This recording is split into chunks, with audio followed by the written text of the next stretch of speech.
Hey guys, thanks for joining in. Today I'm gonna explain the example of a bottle that was scripted by using OpenCascade technology components. You can find the example by going to the projects, clicking the public, and opening these scripts. So this is the Blockly one, this is the TypeScript one. If you are into visual programming, then this is the one for you. You can just launch it and open it up. You see that the components launch, and then you can click play, and voila, you see the bottle in the background. And now you can click the swap button to navigate in 3D, look how this bottle looks like, zoom in, and yeah. So this is a canonical bottle example. It's a sort of hello world of OpenCascade technology kernel. If you're learning it, you can find it here with all the explanations of how it is being modeled.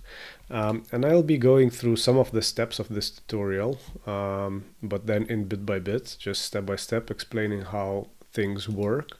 And I'll be doing that here in the separate project, so I don't mess up the publicly available scripts.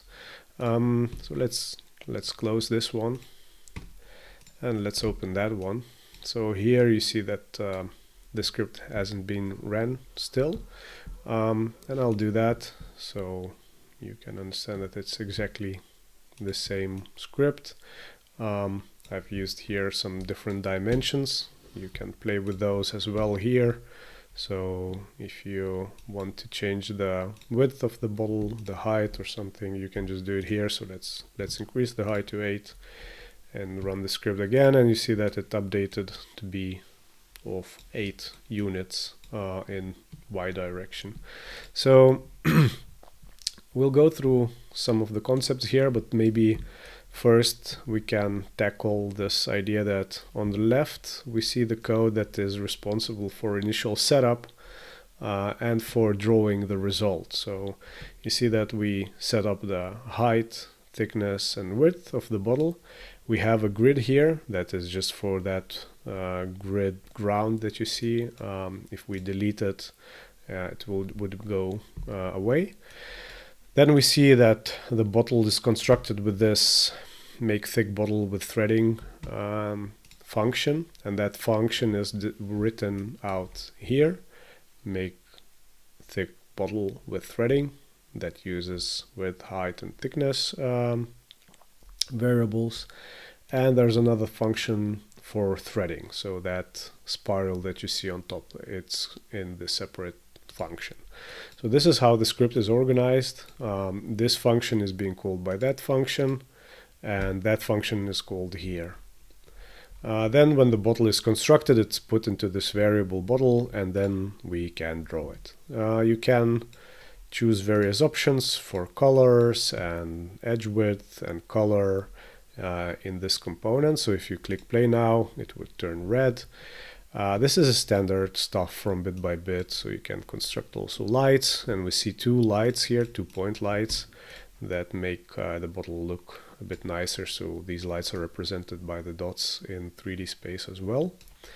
Yeah, so this is pretty much it for the introduction, and now we can dive a bit deeper into this function. What I want to show you guys is mostly how geometry and different types of geometry interact with each other, and how it goes step by step. How do you build up the framework that is needed to make something like this parametric bottle? So first things, usually it starts always with points, right? So point is one of the basic geometry type that we use every day, in Bitbybit at least. And we can draw it to understand a bit better what is happening. So let's draw the list of points. So to do that, we just need a list component here. And it's sort of bucket that we can fill in with 5 items. And how it will look like is we find those points here. So point 1, then point 2, then 0.3. It's a bit boring process, of course, but it's still important for our purposes, so let's do those things. And 0.5. So if we now just disable this bottle drawing component for a bit, the bottle itself won't be shown anymore, but those points will be drawn. And just standard option for points is a bit small, so I'll just use this options component that can control how points are drawn and how lines are drawn. And let's increase the point size to 10, and let's run the script. So you'll see that we have those 3 points here, which initialize the bottle base, and how we use those is described here in these 3 steps. So we make an arc through point 2, 3, and 4. So we make an arc through these points, and we make 2 edges here, linear edges, so line start point and end point. So just to draw those, I'll also use the draw component, and I'll find a variable called an arc, and I'll draw it. So you see the arc here, and we can also draw the edge 1 and edge 2. Edge 1 and edge 2. Click play, and we see 3 separate edges being drawn. So the edge is of course still a geometry that is not being connected into one wire, and that's what the next step is doing. So this step is just creating a wire from edges, and we provide 3 variables into the list, and it combines those into a wire. So you see that now if I disable this component, for example, and I click play, one of the edges isn't being drawn anymore. But after this is done, so first half wire, if we draw it, we can now delete those blocks.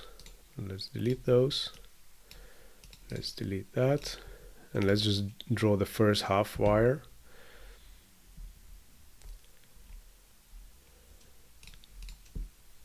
Click play, and now the complete thing is being drawn.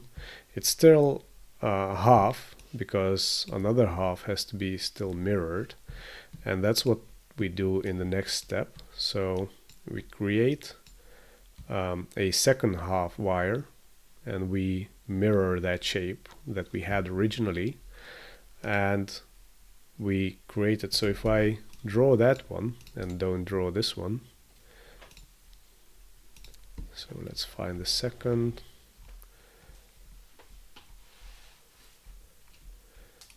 half wire. Let's click play. You see that it's mirrored. And another thing that we do is, of course, we combine those wires into a single wire by providing the list of wires that we want to combine in the list. And if we now go here and we say draw a base wire, and we delete those, we click play, and voila, we have a complete wire for our base of the bottle. So this also immediately is parametric, because you see that if we do different kinds of width and thickness, maybe let's do that 6 and 3, we click play, this whole wire adapts to the new dimensions. And this is done because we want to keep the relationships of our bottle intact while the script is being implemented. So for now, we've created a wire, and the next step that has to be done in this bottle example is we want to create a face from the wire, because if we extrude wires, then they won't get capped, basically. But if we extrude the face, it will become a solid automatically. And we do that by selecting a base face. So you see here, we use the wire to create a face. And if we draw that face, so I'll delete those two blocks. You see that the face is being created and the shape is now flat and darker inside this wire.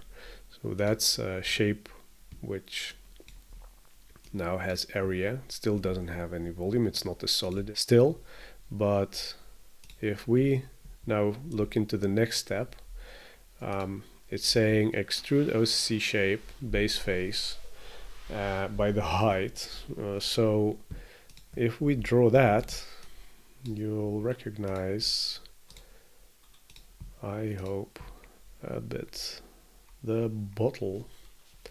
So let's find the variable extruded. Let's click play, and you see in the background already that we've got our extrusion. And extrusion is tied up to the height variable, and so that means that if we change height here, for example to 5, the height just is decreased for the extrusion. If we put it as 7, it will also adapt. And this is a base geometry for a bottle, which you already can recognize a little. And the other thing that we want to do, and that we do here, is we fillet the edges of the shape, and the result of that is a rounded extrusion.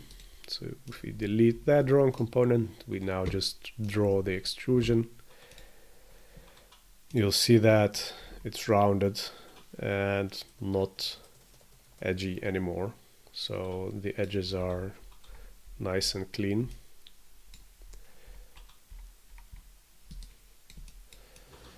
Okay, so we have the base of the bottle.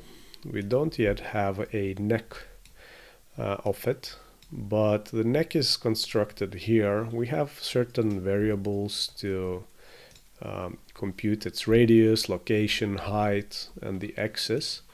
And then we create a cylinder with the radius. So if we just draw that cylinder, so we go here and we say we want a neck, and we disable for now the filleted extrusion, and we click play. You see that we've just got the cylinder on top of the bottle. So these two are still unrelated solids. So you can now click play, and of course it will look as if it's one solid, but they are still not connected into a single unified solid. This is exactly what is happening here. So we say to OpenCascade, okay, let's take those two shapes, the filleted extrusion and the neck, and union those together. So now the result, if we go here, we find the union variable here, and we delete these components that we're drawing the bottle before. We click play, and nothing has changed on our view, but now it's one single shape. Now it's unioned mathematically, and that means that you see here there's no surface between the neck and the bottle. That was just unified together.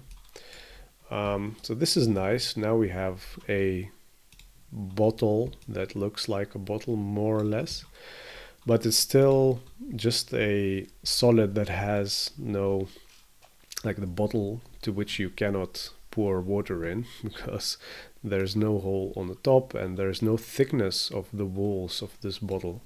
And this is exactly what this component is doing. This is quite a nice feature from OpenCascade that allows you to take the union shape, well, not necessarily union, but just a solid, and you can tell which faces should be used for the opening. And we'll see that we want this top face to be opened up, and all the rest of the faces have to get the thickness in this solid. So just to demonstrate what is happening, I will delete this. Maybe I'll yeah, so let's delete this block, and let's not draw union anymore, but let's draw this face which will be opened. So this is quite relevant, and you see that I use index 33, and I'll explain how I get to that number soon. So this is a face that we want to get rid of. To understand what kind of faces are visible, we can use this draw component and implement options for OpenCascade technology mesh drawing. Here you can select to use edge indexes or face indexes, and if you do that, then you should see all the edges of the unioned mesh in numbers. So let's make the quality a bit nicer of this model. 005. And you see that now it's a bit blue. Let's make the color red of the faces so it's better visible. So here you see the numbers of faces, and each face has this ID which is drawn, and maybe to better even see those numbers, you can decrease the face opacity to 0.1, and voila, now it's visible even better. So there are many faces, but the one that we are interested in is number 33, and this is gonna be used as an index to pick that face. Now if we go and disable this, and we just draw the result of this thick solid from shape component, which is called thick, we'll see what happens. So let's find the thick variable in this list.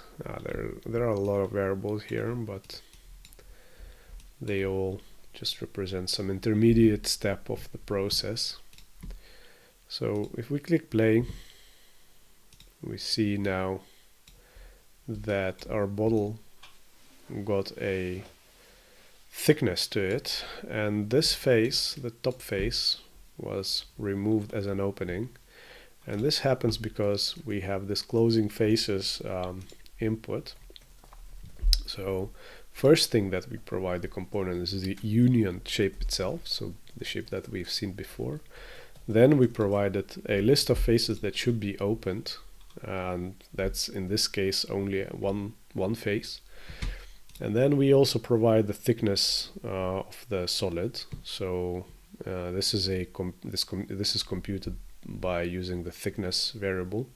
If I would divide not by 50 but by, for example, 40, I suppose that it would become thicker.